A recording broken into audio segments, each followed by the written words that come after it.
Hello, everyone. Welcome to Tuesdays with Terry. We'll give people a couple minutes to sign on who may be watching this live. Remember, you can watch this at any time. You can also you can go to the Facebook page that you're on now, or you can go to my website, which will put the contact information in the chat for everybody. And you can find all the episodes, 1 through 17, on my website.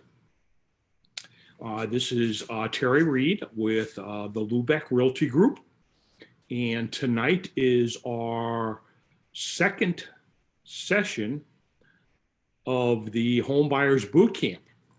It's episode 17 of Tuesdays with Terry.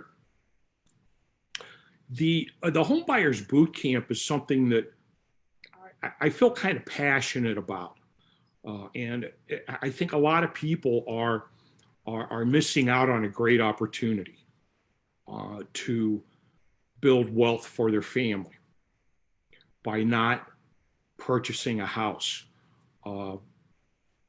during this time period when interest rates are the lowest that we'll probably ever see in our lifetime. So why am I passionate about getting people into a house? Well, for a lot of people, this is their savings plan. This is their retirement, and it gives you a sense of family. You can settle in. Now, I know that a lot of realtors don't like to work with home buyers, especially first-time home buyers. Why is that?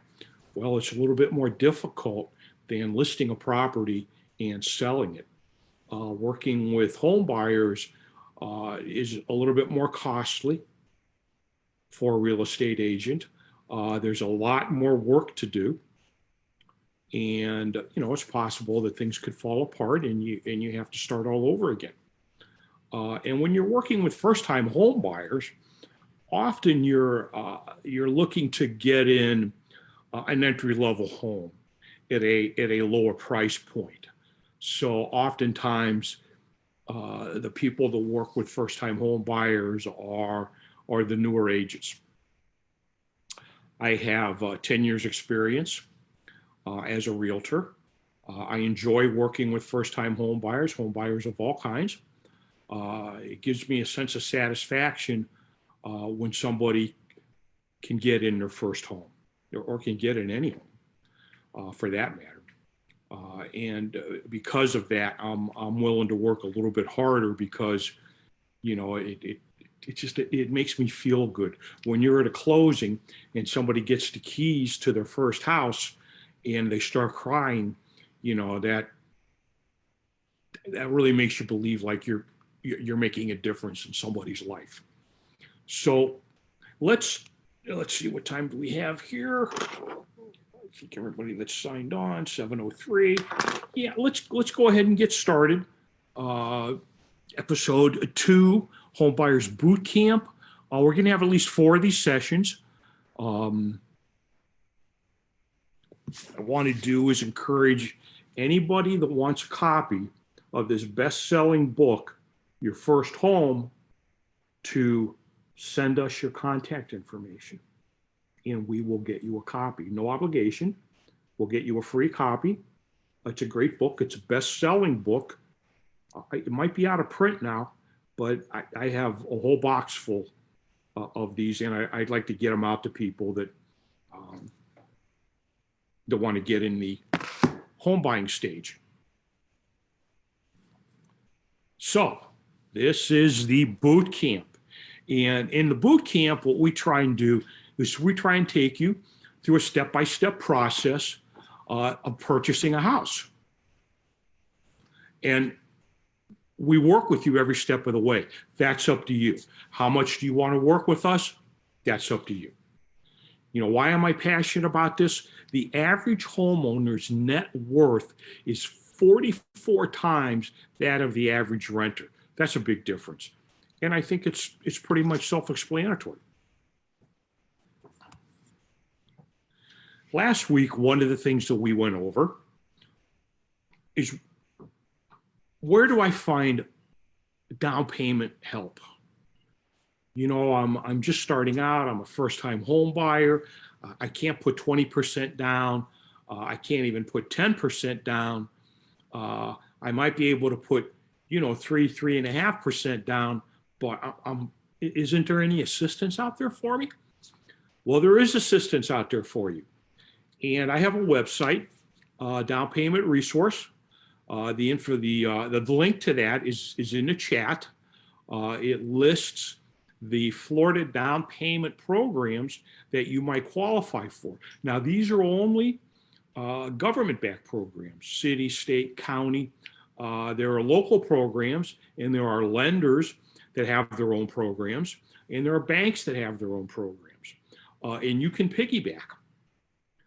And what you do is you log into the website, give a little information, and they will send you a report that lists somebody logged on last night, 23 down payment programs that they were eligible for. Now, you can't use all those programs at the same time. So you have to decide which one is best for you. And how do you do that? Well, discuss them with your lender or discuss them with your realtor. Or give me a call, give me a text once you get your report, and we'll go over them together. The other thing we talked about last week was getting your credit report. You can't tell how much you might be able to afford for a house until you talk to a lender and have the lender pull your credit report. A popular question is, well, that's going to lower my credit score even more. Not that much, a couple points. It's not going to, it'll come right back up. Have a lender pull your credit and find out what your credit score is, and then interpret the credit report for you to tell you how to increase your credit score. Now, this is my list of preferred lenders. They're preferred lenders for me because I've done many transactions with them. Each one is a little bit different. However, they will all work with you. So hopefully, those of you that took the first step last week, you have your credit report. Sometimes it's a little complicated to read. We also discussed last week about not just pulling one off the internet, because that's not going to work for a mortgage. There's different criteria go into the credit score for a home lender. So I encourage you to contact one of these three lenders because I know that they will work with you. Find out what your credit score is. You need to get to 580. 580 is the minimum score that you can get a mortgage for. Now, for any of the down payment programs, you still have to be able to qualify for a mortgage.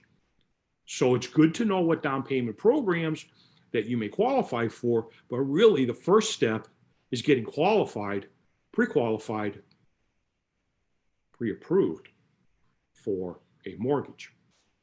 So contact a lender, get your credit report. Now, maybe your credit report is lower than you thought it would be. Maybe you're going to need a little more time. Maybe you're going to have to do a little work to build that credit score back up. There are people that I've worked with for over a year, and we got them in a position to be able to buy. When you work with a professional, if your credit score is really low and you have a lot of items on that credit report, one of the lenders might say you might need to, we can do this, this, and this to get your credit score up, 20, 30 points. But if you need more points than that, you may need to work with a professional. These are two professionals that I've worked with, that I've sent clients to, and they are really good for kind of like longer term credit restoration, getting things removed from your credit report, student loans. That's a big thing. Even if you're in, I want to say remission, but even if you're in forbearance on your student loans, that creates a problem. Because when you're in forbearance, then the whole loan can come due. And the whole student loan is your debt. When you're in a payment plan, it's just the payment. It's just that monthly payment that's going to count against your debt. Now, some debts can be removed very easily, and you need to work with a professional. Usually the lender that pulls your credit can tell you the easy things to get off, and you can probably do that yourself. It just involves sending a letter, maybe some documentation to the company holding the debt. Once again, you can discuss it with me. You can discuss it with your realtor. You can discuss it with a professional. That's really the first step. Don't get discouraged. It's not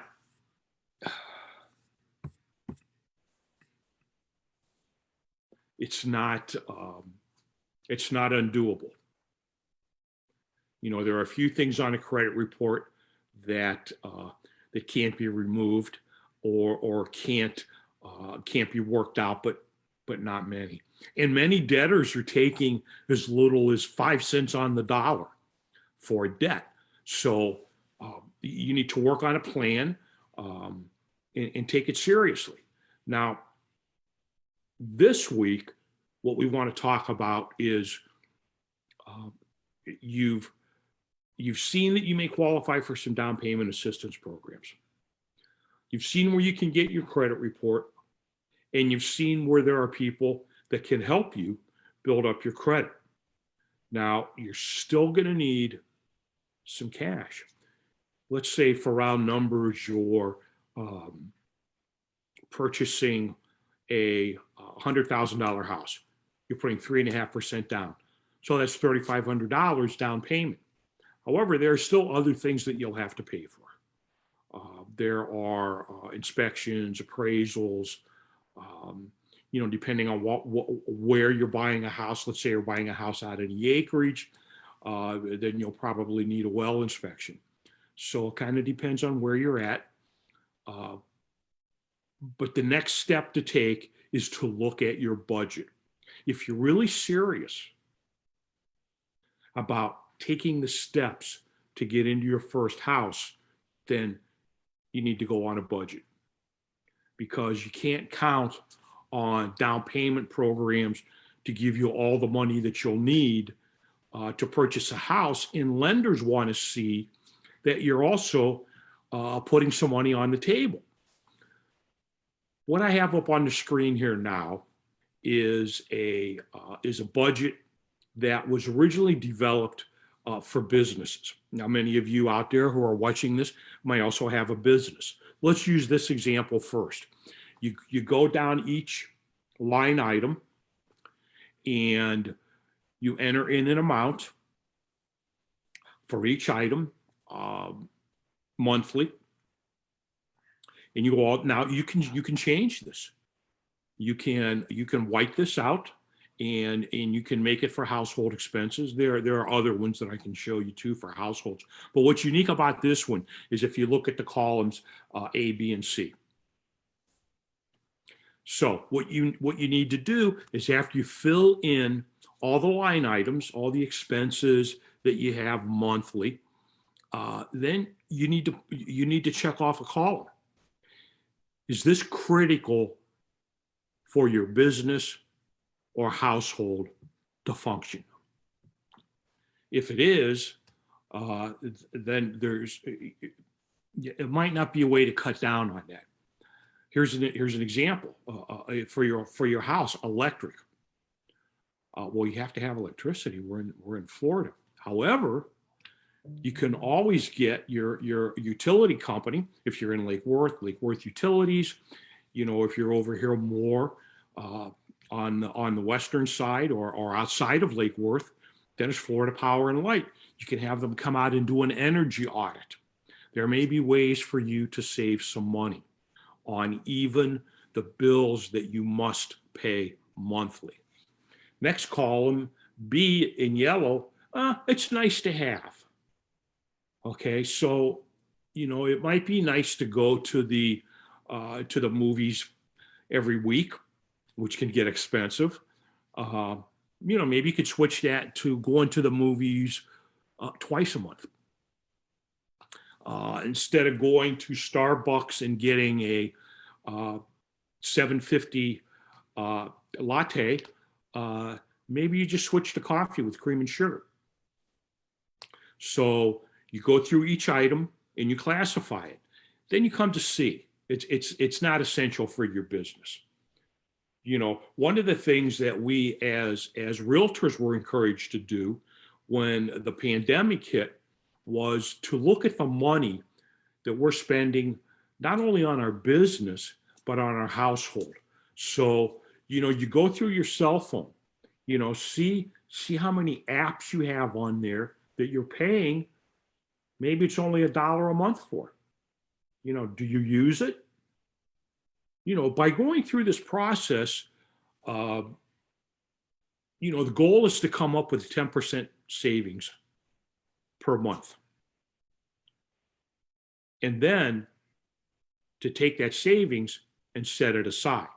So you've gone through the line items. You've whited it out maybe and put your own line items in there. You've gone through the categories and you've come up with, say, $100 a month. That should be pretty easy to reach. Here's an example of another budget sheet that you can do online. You can pull these down online, and it's very easy to do. And these have a little bit more in common with a household than with a business. Now, there are also apps that you can use, many apps that are free. Here are just a few that I looked up just today. I mean, I have a couple on my computer, but these are some other ones. Every Dollar Budget. Now, I looked up the ratings for these, and they were all 4.7, 4.8. So for a free app, this is pretty good. Good budget. I mean, there are a lot of these. See your spending. It's very important to see where you're spending your money, because to sit down and say, I want to save $100 a month, that sounds like a lot of money to have to save. However, if you look at where you're spending your money, it becomes a little bit more obvious where you can pick up some of that savings. And it's always beneficial to see it visually. Spending tracker. This is a good one. Now, many banks also have their own programs. I know we bank at PNC. They have what's called a wallet, a virtual wallet. You can set that up, and especially if you're using your card for most of your purchases. I never have cash. Okay, I pay for almost everything on my card, on my debit card. It doesn't cost me any money, but I can track that and see what I've spent everything on. How much I spent for gas this month, how much I spent at McDonald's, how much I spent frivolously maybe. So whatever bank you're banking at, see what digital apps they have, because that might be the best deal for you.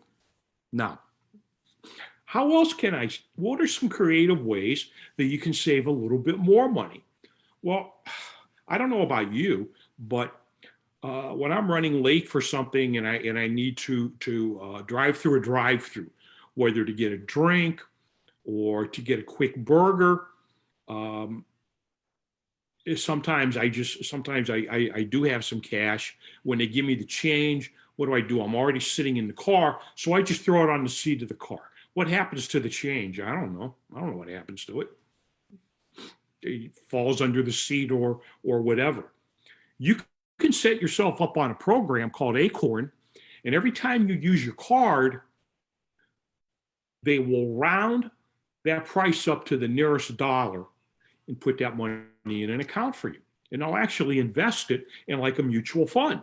So the program is called, I'm having a little trouble with the slides here.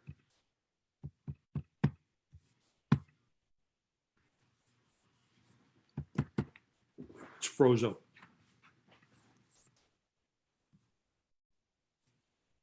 Okay, it's called Acorns. Now, this isn't a free app.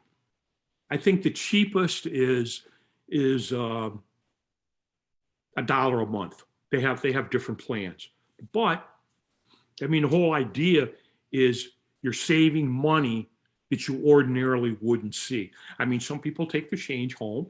You know, we've done that, and you put it in a big jar. You know, one of those water, big like 5-gallon water jugs, and you fill it up, and then maybe once a year or once every 2 years, you know, you empty it out and you get $100.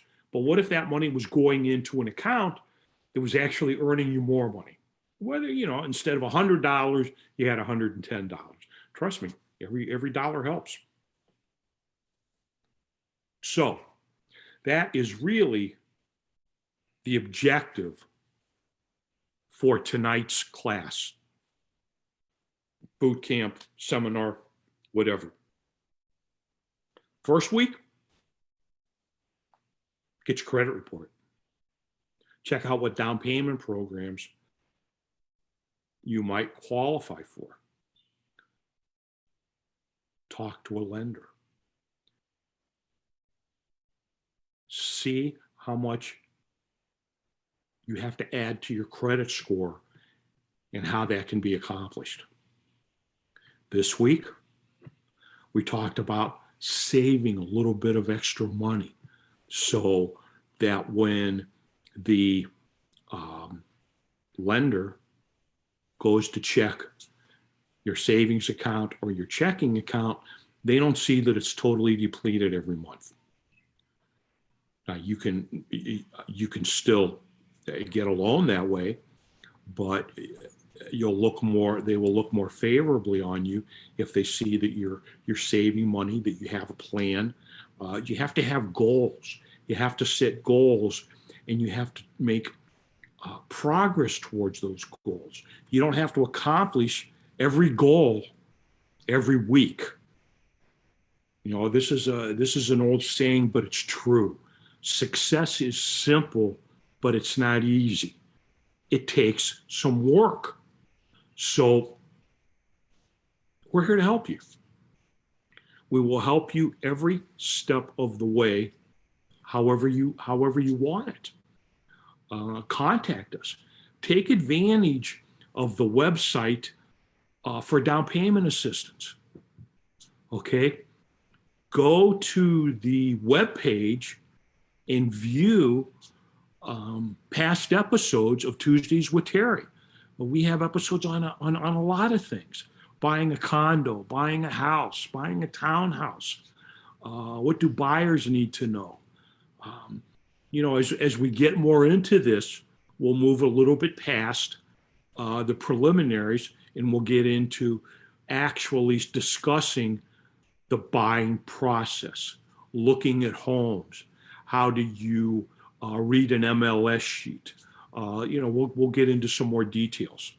But once again, you know, I know what it's like to be out there working for a paycheck, and at the end of the month, there are more bills than there is paycheck.